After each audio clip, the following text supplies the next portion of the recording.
Engineering uses many named units, but most are combinations of a few basic measurements.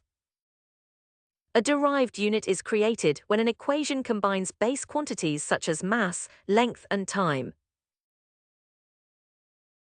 Force is measured in newtons, pressure is force spread across an area, so 1 pascal is 1 newton per square meter.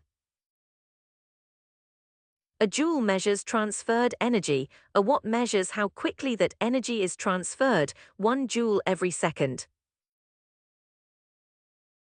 In electrical systems, 1 volt is 1 joule of energy transferred per coulomb of charge. Unit algebra can reveal a broken equation, although matching units alone cannot prove that the physics is correct.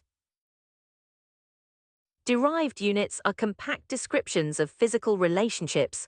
Reading them carefully helps engineers understand equations, conversions, and results.